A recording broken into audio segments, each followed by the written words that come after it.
அந்த கருத்து கணிப்புகள் ஒன்னு சொல்லி இருக்குது. இப்ப அதான் இப்ப பிரேக்கிங் நியூஸ். எல்லாரும் தனித்தனியா தான் நடத்திருக்காங்க கருத்து கணிப்பு. அதை நீங்க நம்பணும். நம்பாதவன் ரத்தம் கேக்கி சாவான். சரியா? என்டிடிவியினுடைய கருத்து கணிப்பு பாஜகவுக்கு 371 இடங்கள், இந்தியா கூட்டணிக்கு 125 இடங்கள். நியூஸ் எக்ஸ் இவனும் தனியா தான் நடத்திருக்கான். பாஜகவுக்கு அதே 371 இடங்கள், இந்தியா கூட்டணிக்கு அதே 125 இடங்கள். அப்புறம் இந்தியா நியூஸ் அதுவும் அதே பாஜகவுக்கு 371 இடம், இந்தியா கூட்டணிக்கு 125 இடம். ஏண்டா மண்டை மேல இருக்கிற கொண்டைய மறைக்க மறந்துட்டீங்களாடாங்கிற மாதிரியே, ஏன்னா எல்லாருக்கும் ஒரே மாதிரி எழுதி கொடுத்தாரா அமித்ஷா. இதை விட நியூஸ் ஜேல ஒரு கருத்து கணிப்பு போயிட்டு இருக்கு. அது 26 சீட் அதிமுக ஜெயிக்குன்னு போட்டுட்டு இருக்கான். டேய், ஆனாலும் ஐயோ பாவண்டா எடப்பாடி பழனிசாமி, இன்னுமாடா அவரை ஏமாத்திட்டு இருக்கீங்க. 2 நாள்ல ரிசல்ட் வரப்போகுது. அவன் 26 சீட் அதிமுகன்னு போடுறான். வட இந்தியாவில் பாஜகவிற்கு கணிசமான இடங்களை குறைத்து விடுகிறார்கள் இந்த கருத்து கணிப்புல. இதைத்தான் பிரசாந்த் கிஷோர் கடைசி ஒரு மாசமா சொல்லிக்கிட்டே இருந்தார். பாஜக 50-60 இடம் குறையும், ஆனா அதை தென்னிந்தியாவில் பாஜக எடுக்கும்னாரு. இப்ப வர்ற கருத்து கணிப்பு ஃபுல் ஸ்வீப் கொடுக்குறான். ஆந்திரால ஃபுல்லா பாஜக, கர்நாடகால ஃபுல்லா பாஜக கொடுத்துட்டான், தமிழ்நாட்டிலேயே 3-4 சீட்டு கொடுத்துருக்கான். அப்ப இப்படியாக ஒரு கருத்து கணிப்பை நடத்தி மக்களினுடைய மனநிலையை பாஜக தாங்கள் மீண்டும் ஆட்சிக்கு வருவோம் என்பது போன்ற ஒரு சூழலுக்கு நகர்த்தி கொண்டிருக்கிறது. இது ஒரு பேர் ஆபத்து. 1 கோடிக்கும் அதிகமான வாக்குகள் 4 கட்ட தேர்தலிலேயே பதிவாகி இருக்கிறது என்பதை ஆதாரப்பூர்வமாக நிரூபித்து 1 கோடிக்கு அதிகமான வாக்குகள், தேர்தல் ஆணையம் முதல்ல சொன்ன கணக்குக்கும் 2வது சொல்ற கணக்குக்கும் 1 கோடி வாக்குகள் வித்தியாசம் இருக்கிறது. இப்படி 1 கோடிக்கும் அதிகமான வாக்குகள் 4 கட்ட தேர்தல், இப்ப 7 கட்ட தேர்தல் எவ்வளவுன்னு தெரியாது. இப்படி ஒவ்வொரு வட இந்தியாவிலும் தேர்தல் ஆணையத்தின் துணை கொண்டு கள்ள ஓட்டுக்களை அவ்வளவு சிறப்பாக போட்டு இது எல்லாத்தையும் பண்ணி மதவெறியை தூண்டி இத்தனையையும் செய்து ஒருவேளை பாஜக இன்னைக்கு சொல்ற கருத்து கணிப்புகளின் மூலமாக ஒரு ஒப்பீனியனை மேக் பண்ணி ஒருவேளை வெற்றி பெற்றால் அது பாஜகவின் வெற்றி அல்ல தோழர்களே, அது ஜனநாயகத்தின் மிகப்பெரிய தோல்வி. ஒரு பிரேக்கிங் நியூஸோட ஆரம்பிக்கலாம்னு வைக்கிறேன். நீங்கெல்லாம் நம்ம புத்தகம் பேசுகிறோம், என்ன வச்சிருக்கிறோம், ஸ்டாலின் ஏன் இந்தியாவின் பிரதமராக கூடாது. இதை நம்ம பேசிக் கொண்டிருக்கின்ற பொழுது தேர்தலுக்கு பிந்தைய கருத்து கணிப்புகள் வெளியாகி கொண்டிருக்கின்றன. அதுதான் கோவிலையெல்லாம் உட்காந்து பார்த்துட்டு இருக்கிறாங்க. அந்த கருத்து கணிப்புகள் ஒன்று சொல்லியிருக்குது. இப்போ அதுதான் இப்போ பிரேக்கிங் நியூஸ். கருத்து கணிப்பு எல்லாரும் தனித்தனியாக தான் நடத்திருக்காங்க கருத்து கணிப்பு. அதை நீங்கள் நம்பணும். நம்பாதவன் ரத்தம் கேக்கி சாவான். சரியா? அதை நீங்கள் நம்பணும். ஆனால் தனித்தனியாக நடத்தின கருத்து கணிப்புகளை பற்றி இப்போ நான் சொல்கிறேன். என்டிடிவியினுடைய கருத்து கணிப்பு பாஜகவுக்கு 371 இடங்கள், இந்தியா கூட்டணிக்கு 125 இடங்கள். சரி, நியூஸ் எக்ஸ் இவனும் தனியாக தான் நடத்தியிருக்கான். பாஜகவுக்கு அதே 371 இடங்கள், இந்தியா கூட்டணிக்கு அதே 125 இடங்கள். அப்புறம் இந்தியா நியூஸ் அதுவும் அதே பாஜகவுக்கு 371 இடம், இந்தியா கூட்டணிக்கு 125 இடம். ஏண்டா மண்டை மேல இருக்கிற கொண்டைய மறைக்க மறந்துட்டீங்களாடாங்கிற மாதிரியே, ஏன்னா எல்லாருக்கும் ஒரே மாதிரி எழுதி கொடுத்தாரா அமித்ஷா. எல்லாருக்கும் எழுதி கொடுத்ததை எல்லாரும் ஒரே மாதிரி போடுறீங்களா அப்படிங்கிற கேள்வி இருக்குல்ல. இது இதை விட நியூஸ் ஜேல ஒரு கருத்து கணிப்பு போயிட்டு இருக்கு. அது 26 சீட் அதிமுக ஜெயிக்குன்னு போட்டுட்டு இருக்கான். தம்பி சேஷாத்ரி நார்வேல இருக்கிறான் நம்ம தம்பி ஒருத்தன், அவன் அதை எடுத்து போட்டு எழுதுறான். டேய், ஆனாலும் ஐயோ பாவண்டா எடப்பாடி பழனிசாமி, இன்னுமாடா அவரை ஏமாத்திட்டு இருக்கீங்க. 2 நாள்ல ரிசல்ட் வரப்போகுது. அவன் 26 சீட் அதிமுகன்னு போடுறான். ஸோ இப்படியாக இன்றைக்கு இருக்கக்கூடிய ஒரு சூழலை நம்ம இதை பேசிட்டு இருக்கோம். அதாவது மீண்டும் பாஜக ஆட்சி அமைக்கும் என்பது போல கருத்து கணிப்பு முடிவுகள் வந்து கொண்டிருக்கக்கூடிய சூழலில் நாம் எதை பேசிக்கிட்டு இருக்கோம், ஸ்டாலின் ஏன் பிரதமராக கூடாது அப்படிங்கிறத பற்றி பேசிக்கிட்டு இருக்கோம். இப்போ மீண்டும் பாஜக ஆட்சிக்கு வந்துருமா சார்? என்ன அது வருது வராமல் போது அது வேற. ஆனால் இப்போ அது வருமா வரலாதாங்கிறது அல்ல பிரச்சனை. அது வர வேண்டுமா வரக்கூடாதாங்கிறதான் கேள்வி. வர வேண்டுமா வரக்கூடாதாங்கிற கேள்விக்கு எல்லோருடைய ஒருமித்த பதிலும் அது வரக்கூடாது அப்படிங்கிறதாகத்தான் இருக்கும். இப்போ நம்ம எல்லாரும் எதிர்பார்த்த மாதிரியே அந்த கருத்து கணிப்பு முடிவுகள் எப்படி சொல்லிக்கிட்டு இருக்குது அப்படின்னு கேட்டிங்கன்னா, வட இந்தியாவில் பாஜகவிற்கு கணிசமான இடங்களை குறைத்து விடுகிறார்கள் இந்த கருத்து கணிப்பில். இதைத்தான் பிரசாந்த் கிஷோர் கடைசி ஒரு மாசமா சொல்லிக்கிட்டே இருந்தார். என்ன சொன்னார் கடைசி ஒரு மாசமா? பாஜகவுக்கு 50-60 இடம் குறையும், ஆனால் அதை தென்னிந்தியாவில் பாஜக எடுக்கும்னாரு. இப்போ வர்ற கருத்து கணிப்பு ஃபுல் ஸ்வீப் கொடுக்குறான். ஆந்திரால ஃபுல்லாக பாஜக, கர்நாடகாவில் ஃபுல்லாக பாஜக கொடுத்துட்டான், தமிழ்நாட்டிலேயே 3-4 சீட்டு கொடுத்துருக்கான். எங்கே வர போகிறாங்கன்னு தெரியல. அப்போ இப்படியாக ஒரு கருத்து கணிப்பை நடத்தி மக்களினுடைய மனநிலையை பாஜக தாங்கள் மீண்டும் ஆட்சிக்கு வருவோம் என்பது போன்ற ஒரு சூழலுக்கு நகர்த்தி கொண்டிருக்கிறது. இது ஒரு பேர் ஆபத்து. நம்ம ஜனநாயகத்தில் இதைத்தான் நான் இன்னைக்கு பேசணும்னு நினைக்கிறேன். பேசிட்டு நிச்சயமாக கலைஞரை பற்றி சில செய்திகளை பேசணும்னு நினைக்கிறேன். இந்த தேர்தல் மற்ற தேர்தல்களை போல நடந்துச்சான்னா நிச்சயமா இல்லை. நீங்கள் கடந்த வாரம் நான் தமிழ் கேள்வியில் ஒரு வீடியோ போட்டிருந்தேன். 2019 தேர்தலில் 1 சீட்டு 2 சீட்டு இல்லை, 76 இடங்கள்ல நண்பர்களே, மொத்தம் 76 இடங்கள்ல பாஜகவோட வெற்றி வித்தியாசம் எவ்வளவு தெரியுமா? ஒரு நாடாளுமன்ற தேர்தலில் எவ்வளவு ஓட்டுலங்க வித்தியாசம் இருக்கும்? ஒரு நாடாளுமன்ற தேர்தல் பஞ்சாயத்து போர்டு தேர்தல் அல்ல, ஒரு நாடாளுமன்ற தேர்தல் 6 சட்டமன்ற தொகுதியில உள்ளடக்கிய தேர்தலில் உத்தரப்பிரதேசத்தில் ஒரு தொகுதியில் வெறும் 181 ஓட்டு வித்தியாசத்தில் பாஜக ஜெயிச்சிருக்கு. வெறும் 181 ஓட்டு. 1000, 1400, 1800, 4000, 5000 இப்படி 76 தொகுதிகளில் பாஜக வெற்றி பெற்றிருக்கிறது. அப்போ போன வாட்டியே பாஜக தோக்க வேண்டியது, சரியான கூட்டணி அமையாத காரணத்தினால் அது தப்பி போனது. இந்த முறை இதை உணர்ந்த நம்முடைய தமிழ்நாடு முதலமைச்சர் மாண்புமிகு முத்துவேல் கருணாநிதி ஸ்டாலின் அவர்கள் எதிர்க்கட்சிகளை மிகச்சிறப்பாக ஓரணியில் திரட்டி இருக்கிறார். இது வட இந்தியாவில் பாஜகவிற்கு மிகப்பெரிய பின்னடைவை கொடுக்கும், அது உறுதி. அந்த உறுதி அவர்களுக்கு தெரிந்த பிறகுதான் அவன் எங்க நகர்றான்னா ஒப்பீனியனை மேக் பண்றான். தொடக்கத்திலிருந்தே இல்லை பாஜக மீண்டும் வெற்றி பெறும், மீண்டும் வெற்றி பெறும், மீண்டும் வெற்றி பெறும் என்ற ஒரு எண்ணத்தை ஏற்படுத்தி அந்த எண்ணத்திற்கு வலு சேர்ப்பது போல. இதை ஏன் நான் இன்னைக்கு சொல்றேன்னா ரொம்ப முக்கியம். ஒருவேளை 4ஆம் தேதி இது நடந்தால் தோழர்கள் இதைத்தான் எதிர்வினையாக ஆற்ற வேண்டும். ஒருவேளை மீண்டும் ஒரு அசம்பாவிதம் நிகழ்ந்து பாஜக வெற்றி பெற்றால் அந்த வெற்றி எப்படியான வெற்றியாக இருக்கும் என்பதை நாம் புரிந்து கொண்டோம். அந்த வெற்றி எப்படியான வெற்றியாக இருக்கும் என்றால், இந்திய வரலாற்றில் இதுவரை இல்லாத அளவிற்கு தேர்தல் அறிவிக்கப்படுவதற்கு சில வாரங்களுக்கு முன்பு ஒரு தலைமை தேர்தல் ஆணையர் ராஜினாமா செய்கிறார். அப்படி ராஜினாமா செய்ய வைக்கப்பட்டு அமித்ஷாவிற்கு கீழ் வேலை பார்க்கப்பட்ட ஒரு செயலாளர் தேர்தல் ஆணையராக நியமிக்கப்பட்டு, தேர்தல் ஆணையர்கள் நியமனத்தில் உச்சநீதிமன்ற நீதிபதிக்கு இடமில்லை என்று அவரை வெளியேற்றி சட்ட திருத்தம் கொண்டு வந்து 1 கோடிக்கும் அதிகமான வாக்குகள் 4 கட்ட தேர்தலிலேயே பதிவாகி இருக்கிறது என்பதை ஆதாரப்பூர்வமாக நிரூபித்து 1 கோடிக்கு அதிகமான வாக்குகள், 1-2 1 கோடிக்கு அதிகமான வாக்குகள், தேர்தல் ஆணையம் முதல்ல சொன்ன கணக்குக்கும் 2வது சொல்ற கணக்குக்கும் 1 கோடி வாக்குகள் வித்தியாசம் இருக்கிறது. இப்படி 1 கோடிக்கும் அதிகமான வாக்குகள் 4 கட்ட தேர்தல். இப்ப 7 கட்ட தேர்தல் எவ்வளவுன்னு தெரியாது. இவ்வளவுக்கு பிறகு 16 வயசு பையன் ஒருத்தன் போய் பொத்தான பொத்துன்னு அமுக்கி ஓட்டு போட்டு அதை இன்ஸ்டாகிராம்ல போடுறான் வட இந்தியாவில் பாஜகவுக்கு. இப்படி ஒவ்வொரு வட இந்தியாவிலும் தேர்தல் ஆணையத்தின் துணை கொண்டு கள்ள ஓட்டுக்களை அவ்வளவு சிறப்பாக போட்டு இது எல்லாத்தையும் பண்ணி மதவெறியை தூண்டி இத்தனையையும் செய்து ஒருவேளை பாஜக இன்னைக்கு சொல்ற கருத்து கணிப்புகளின் மூலமாக ஒரு ஒப்பீனியனை மேக் பண்ணி பாஜக ஒருவேளை வெற்றி பெற்றால் அது பாஜகவின் வெற்றி அல்ல தோழர்களே, அது ஜனநாயகத்தின் மிகப்பெரிய தோல்வி. இதுதான் இன்னைக்கு நம்ம பேச போற. நீங்க 4ஆம் தேதிக்கு பிறகு தமிழ்நாட்டினுடைய அரசியல் என்னவாக இருக்க போகிறது, 4ஆம் தேதிக்கு பிறகு இந்திய அரசியல் என்னவாக இருக்க போகிறது, அது மிக முக்கியமான ஒன்று.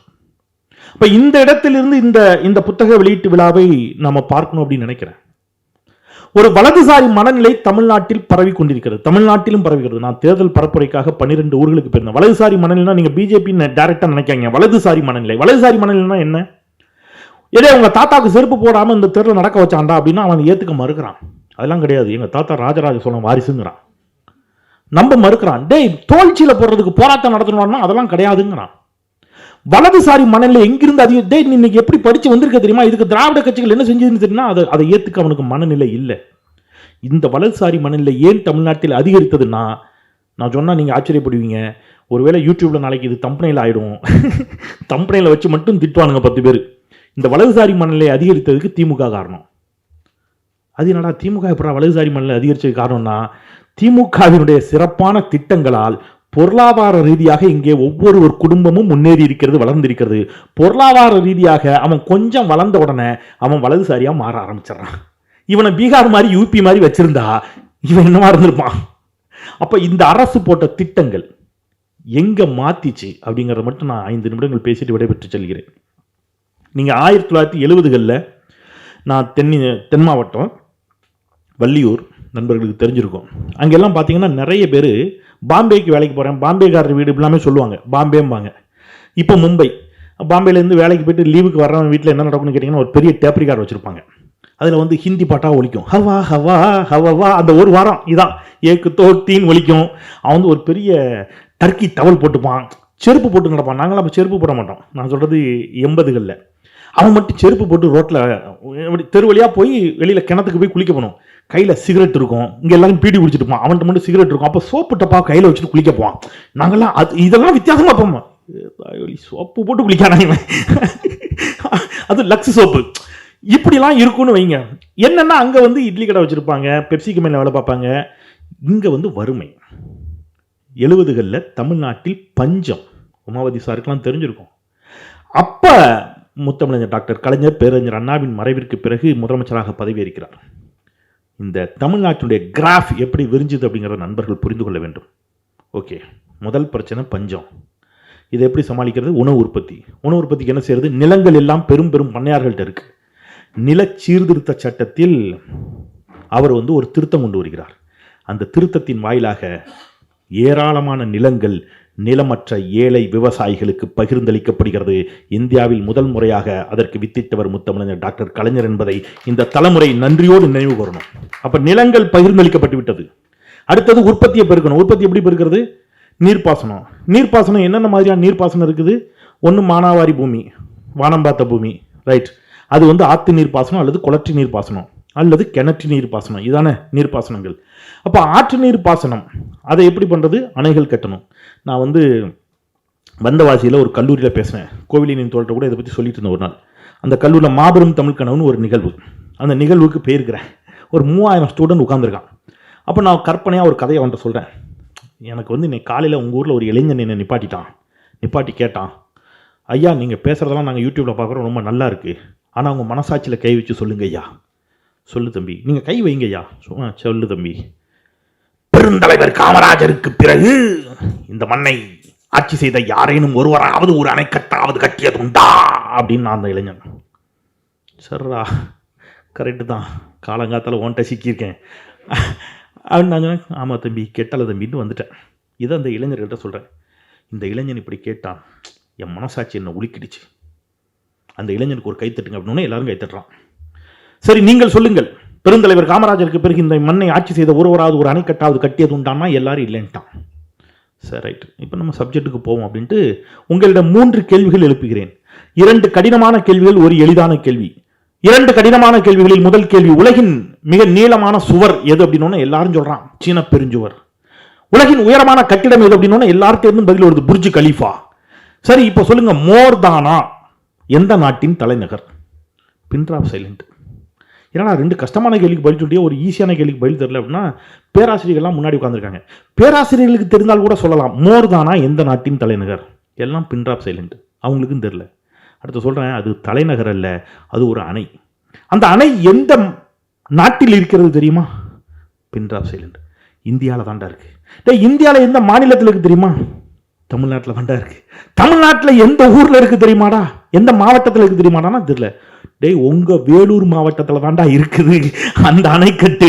அதை கட்டியவர் யார் தெரியுமான்னு கேட்டேன். இங்கதான் ட்விஸ்ட், காமராஜர் தான். அவனை பொறுத்தளவுல காமராஜருக்கு அப்புறம் யாரும் அணை கட்டலைங்கிறது என்ன ஆயிடுச்சு, ஃபிக்ஸ் ஆயிடுச்சு. நான் சொன்னேன், இல்லடா, அந்த அணைக்கட்டை கட்டியவர் முத்தமிழர் டாக்டர் கலைஞர். கிட்டத்தட்ட 7000 ஏக்கர் பாசன வசதி பெறக்கூடிய மோர்தான அணைக்கட்டு உன் மாவட்டத்தில் இருக்கிறது. அதை பற்றி உனக்கு தெரியவில்லை. ஒரு அணை கட்டியிருப்பார் சார். 42 அணைக்கட்டிகளை கட்டியவர் முத்தமிழர் டாக்டர் கலைஞர். இப்ப இதை நன்றியோடு நினைவு சொல்லல. இப்ப இவனுக்கு தெரியல. அப்ப அவன் மாவட்டத்தில் இருக்கிற அணையே அவனுக்கு என்ன செய்யல, தெரியல அப்படின்னு சொன்னா, அப்போ அணைக்கட்டுகள் இப்போ நிலங்களை பிரித்து கொடுத்தாச்சு, அணைக்கட்டுகளை கட்டியாச்சு, நீர்ப்பாசன வசதி ஏற்படுத்தி கொடுக்குறாரு. ரைட். ஆற்று நீர் பாசன வசதி இல்லாத பகுதிகள் என்ன செய்யறது? கிணற்று நீர் பாசனம் தான் இருக்குது. அதுக்கு மோட்டர் வேணும், மின்சாரம் வேணும், இலவச மின்சாரம். உற்பத்தி பெருகிடுச்சு. இந்த உற்பத்தி எப்படி டிஸ்ட்ரிபியூட் பண்ணுறது? கீழே போய் டிஸ்ட்ரிபியூட் பண்ணணும்ல, எப்படி பண்ணுறது? அப்போ அவன் வச்சது தான் விலை, ஏது மார்க்கெட் வச்சது விலைன்னு ஆகிடும். அப்போது தமிழ்நாடு நுகர்பொருள் வாணிப கழகம் என்ற ஒன்றை உருவாக்கி இன்னைக்கு ஊருக்கு ஊர் ரேஷன் கடை நிறுவப்பட்டிருக்கிறது. வட இந்தியர்கள் கூட இங்கே ரேஷன் கடைகளில் அரிசி வாங்கி செல்கிறார்கள் என்று சொன்னால் நன்றியோடு இந்த தலைமுறைக்கு நாம் சொல்ல வேண்டும், தமிழ்நாடு நுகர்பொருள் வாணிப கழகத்தை உருவாக்கியவர் முத்தமிழர் டாக்டர் கலைஞர். தெரியல. நான் போன வாரம் மாஞ்சோலையிலிருந்து ஒரு தோழர் பேசினார். எனக்கே அந்த தகவல் புதிதாக இருந்துச்சு. லெனின் போன்ற தோழர்களுக்கு கண்டிப்பாக அந்த தகவல் தெரிஞ்சிருக்கும். எனக்கு உள்ளபடியே அன்னைக்கு தான் அந்த தகவல் தெரிஞ்சது, புதிய தகவல். மாஞ்சோலை தேயிலை தோட்டம் தெரியும் உங்களுக்குலாம். அது லீஸுக்கு விட்டுருந்தாங்க. இப்போ அந்த லீஸ் முடிய போது அந்த பிரச்சனை அங்கே போயிட்டு இருக்குது. அப்போ அந்த தோழர் சொன்னார், ஐயா நான் ஒரு ஐடியா சொல்கிறேன், கலைஞர் இதை ரொம்ப புத்திசாலித்தனமாக ஒன்று செஞ்சாரியா அப்போ அப்படின்னாரு. என்னங்க செஞ்சார்? அதை மாதிரி செய்யலையான்னாரு. என்ன, நம்முடைய சாஸ்திரி சிரிமாவோ ஒப்பந்தத்தின்படி மலையக தமிழர்கள் அங்கிருந்து பல்லாயிரக்கணக்கான பேர் இலங்கையிலிருந்து வெளியேற்றப்படுறான். அவன் எல்லாம் தேயிலை தோட்ட தொழிலாளர்கள். அவன் எல்லாம் இந்தியாவுக்கு அனுப்பணும்னு முடிவு பண்ணணும். சரி, இந்தியானா எங்க, தமிழ்நாட்டுக்கு தான் வரணும். பல்லாயிரக்கணக்கான தேயிலை தோட்ட தொழிலாளர்கள் தமிழ்நாட்டிற்கு வருகிறார்கள். நல்ல கவனிங்க தோழர்களே. இப்ப இவனெல்லாம் வேலையில் அக்கமடேட் பண்ணணும். என்ன வேலை கொடுக்கறது? அவன் அகதி இல்லை, அவன் இங்க உள்ள பூர்வகுடி மக்கள். அவன் அகதி முகாம்னு வைக்க முடியாது. அவனுக்கு என்ன வேலை தெரியும்னா தேயிலை தோட்ட வேலை மட்டும்தான் தெரியும். இன்னைக்கு டான்டி அப்படின்னு நம்ம எல்லாம் கேள்விப்பட்டிருக்கோம் இல்லையா? தமிழ்நாடு தேயிலை தோட்ட கழகம். தமிழ்நாடு தேயிலை தோட்ட கழகம் என்ற ஒன்றை உருவாக்கி அங்கிருந்து வந்த மலையக தமிழர்கள் அத்தனை பேரும் அதில் வேலையில் அமர்த்தப்பட்டிருக்கிறார்கள் என்று சொன்னால் கலைஞர் கொண்டு வந்த திட்டத்தை நீங்க யோசிச்சு பாருங்க. ஆனா ஈழத்தமிழர்களுக்கு நீ என்ன செஞ்சேங்கிறான். இங்க இலங்கை தமிழர்களுக்கு இவ்வளவு திட்டம் போட்டிருக்கு. முந்தா நாள் எனக்கு ஒரு புதிய செய்தி கிடைச்சது. எனக்கு புதிய செய்தி, மேபி மற்ற சீனியர் தோழர்களுக்கு தெரிஞ்சிருக்கலாம். ஆனா நம்ம இதை கொண்டு போய் சேர்க்கணும். ஈழத்தமிழர்களுக்கு இங்கே இடஒதுக்கீடு இருந்திருக்கிறது. ரொம்ப ஆச்சரியமா இருந்துச்சு. ஈழத்தமிழர்களுக்கு இடஒதுக்கீடு இருந்துச்சு. மெடிக்கல்ல, இன்ஜினியரிங்ல, எல்லாத்திலையும். எப்ப அது பறிபோச்சு? ஈழத்தாய் ஜெயலலிதா ஆட்சியிலன்னு சொல்லணும் தோழர். இல்லைன்னா உங்க மேல வந்து தமிழ் தேசிய தோழர்கள் என்ன செய்வாங்க, கோபுரம். ஈழத்தாய் செல்வி ஜெயலலிதா அவர்கள் ஆட்சியில 91 தூக்கிடுச்சு அந்த அம்மா. திருப்பி 96 வந்த பிறகு மீண்டும் முத்தமிழர் டாக்டர் கலைஞர் ஈழத்தமிழர்களுக்கு இடஒதுக்கீடு கொடுத்து வயது வரம்பிலும் விலக்கு கொடுக்கிறார். அதன் பிறகு உருவான மருத்துவர்களும் பொறியாளர்களும் ஏராளமான பேர். எங்கிருந்து? அகதிகள் முகாமிலிருந்து. இன்னைக்கு அகதிகள் முகாம்ங்கிற பேர் கூட இருக்கக்கூடாதுன்னு சொல்லி இலங்கை தமிழர் நலவாழ்வு முகாம் என்று நம்முடைய முத்துவேல் கருணாநிதி ஸ்டாலின் மாற்றி இருக்கிறார். அப்ப ஈழத்தமிழர்களுக்கு இவ்வளவு செஞ்சிருக்காரு, விவசாயிகளுக்கு இவ்வளவு செஞ்சிருக்கிறார், ஈழத்தமிழர்களுக்கு இவ்வளவு செஞ்சிருக்கிறாரு. கடைசி அங்க வந்து நிக்கிறான் ஹிந்து விரோதி. எனக்கு ரொம்ப ஆச்சரியம். டிவிஎஸ் தெரியும், டிவிஎஸ் குழுமம் உங்களுக்கு. அந்த டிவிஎஸ் குழுமத்தில் திருக்குறுங்குடி, நெல்லை மாவட்டத்தில் இருக்கிற ஊர், எங்கள் வள்ளியூர் பக்கம் இருக்குது திருக்குறுங்குடினா. அது ஒரு பெரிய வைணவத்தலம், பிரமாதமான கோயில். அந்த கோயிலுக்குள்ள ஒரு சிவத்தலம் இருக்கிறது. சிவனுக்குன்னு ஒரு சன்னதி இருந்துச்சுங்க. 2005 ஜெயலலிதா என்ன பண்ணுறாங்க, அந்த சிவன் கோயிலை மொத்தமாக இடிச்சிட்டாங்க. அந்த கோயிலே இல்லை. ஒரு கோயிலுக்குள் இருந்த சிவன் சன்னதி முற்றிலுமாக இடிக்கப்படுகிறது. ஜெயலலிதா யார்? இந்துக்களின் காவலர். எப்படா சிவன் கோயிலை இடித்த ஒரு பெண்மணி இந்துக்களின் காவலராக இருக்க முடியும்? பதிலே வராது. ஆடு கோழி பலியிட தடை சட்டம். நான் இங்க இருக்கிறவங்களுக்கு அதை நேரடியாக உணர்ந்திருக்க மாட்டேங்க. நான் நேரடி சாட்சி. எங்க ஊர் பக்கம் சிறுமலஞ்சி ஒத்தப்பன சுடல மாடர் சாமின்னு ஒரு கோயில் இருக்கு. கிட்டத்தட்ட ஒரு 2000 கிடா வெட்டுவோம் அந்த கொடை அன்னைக்கு மட்டும். சாமி வந்து மயானத்துக்கு போயிட்டு வருவார். மயானத்துக்கு போயிட்டு வந்த உடனே கிடாவை வந்து கழுத்தில் வெட்ட மாட்டாங்க, குறுக்கு வெட்ட அங்கே வெட்டுவாங்க. வெட்டி அது உள்ள ஒரு பழம் போடுவாங்க. சாமி வந்து ரத்தம் குடிச்சு பழத்தை தின்னு விடிய விடிய சாமி ஆடுவார். சரியா? ஏன் அன்னைக்கு ஒரு வாரத்துக்கு முன்னாடி இந்த சட்டம் வருது.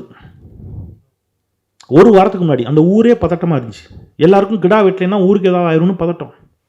ஆடு கோழி பலியிட தடை சட்டம் போட்ட செல்வி ஜெயலலிதா அவர்கள் இந்துக்களின் பாதுகாவலர். தீபாவளி தினத்தன்று காஞ்சி சங்கராச்சாரியரை கைது செய்தவர் செல்வி ஜெயலலிதா அவர்கள் இந்துக்களின் பாதுகாவலர். அப்படியே கட் பண்ணி இந்த பக்கம் வாங்க. கிராம கோயில் பூசாரிகளுக்குன்னு ஒரு நல வாரியத்தை உருவாக்கி இருக்கிறார் கலைஞர். அதில் இருக்கிற திட்டம் மட்டும் அவ்வளவு இருக்கு. கிராம கோயில் பூசாரிகள் நல வாரியத்தில் அவங்க குடும்பத்துக்கு, அவங்க பிள்ளைங்களுக்கு பென்ஷன், மாத உதவித்தொகை, கல்வி உதவித்தொகை, கண் அறுவை சிகிச்சை, அவ்வளவு திட்டம். எல்லாருக்கும் தெரிஞ்ச ஓடாத திருவாரூர் தேரை ஓட வைத்ததில் தொடங்கி ஒவ்வொரு கோயிலுக்கும் நடத்தின குடமுழுக்குல இருந்து இப்ப நீங்க யோசிச்சு பாருங்க. எல்லா ஹிந்துக்களும் அர்ச்சகராகலாம்னு ஒரு சட்டம் கொண்டு வரார் கலைஞர். எல்லா சாதியும் வேண்டாம், எல்லா ஹிந்துக்களும் வைப்போம், அப்படித்தானே?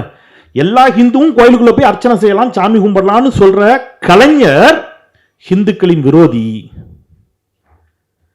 கோயிலை இடிச்ச ஜெயலலிதா ஹிந்துக்களின் பாதுகாவலர் என்று சொன்னால் ஜெயலலிதாவுக்கும் கலைஞருக்கும் இருக்கக்கூடிய, மீண்டும் ஒரு முறை கவனமாக வாங்கிக்க அந்த வார்த்தையை, ஜெயலலிதாவுக்கும் கலைஞருக்கும் இருக்கக்கூடிய அந்த நூலிலை வேறுபாட்டை தவிர வேறு என்ன பாவம் செய்தார் கலைஞர்?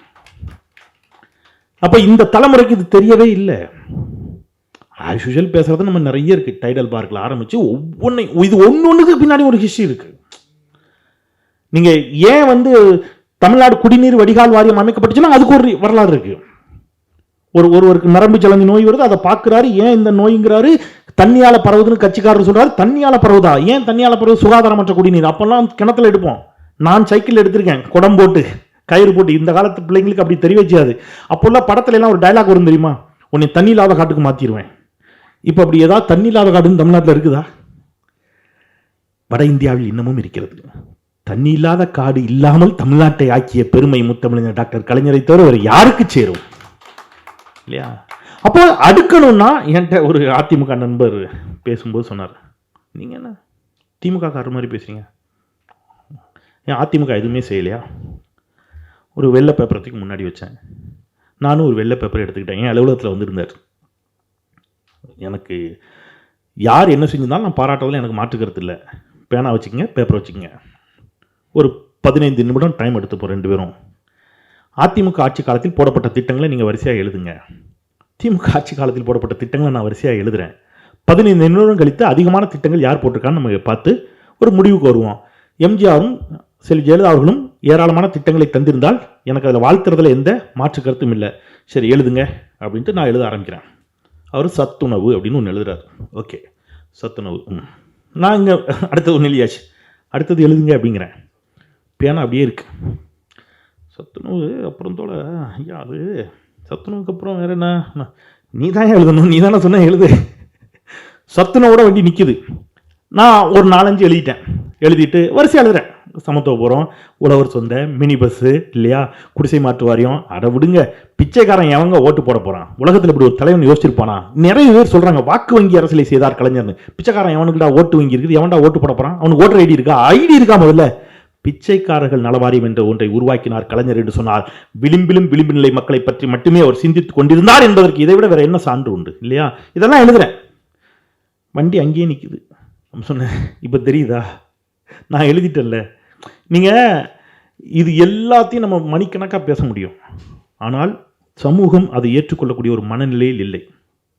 இந்த ஒன்று சொல்லிட்டு நான் நிறைவு செஞ்சிடறேன். என்னவா இருக்குது அப்படின்னு கேட்டிங்கன்னா, அவனுக்கு ஒரு மூட்டை தூக்குற தொழிலாளி அல்ல ஒரு செருப்பு தைக்கிற தொழிலாளி, செருப்பு தைச்சி சாப்பிட்டாலும் நான் உழைச்சி சாப்பிட்றேன். இது ஒரு உளவியல் சிக்கல். அவனை அங்கேயே வச்சிருக்க வேண்டிய சிக்கல். இப்படி ஒரு 4 படம் வரும். எம்ஜிஆரோ மற்ற நடிகர்களோ இப்படி ஒரு படம் எடுப்பாங்க. மூட்டை தூக்கி சாப்பிட்டாலும் நான் உழைச்சி சாப்பிட்றேன் அப்படியே வச்சுருப்பாங்க. கலைஞர் அதை பண்ண மாட்டார். நீ ஏன் செருப்பே தைச்சிட்ருக்க? உன் பையன் அடுத்த கட்டத்துக்கு போக வேண்டாமா? அதுக்கு நான் ஒரு திட்டம் போடுறேன் அப்படின்னு அவனை மாற்றி விட்டுருவார். மாற்றி வந்தவன் என்ன பண்ணுவான்னு கேட்டிங்கன்னா, மூட்டை தூக்கிட்டு வந்துருப்பான். அவன் மாறி வந்துடுவான். மேலே வந்ததுக்கப்புறம் அவன் கேட்குற முதல் கேள்வி, கலைஞர் என்ன செய்தார்?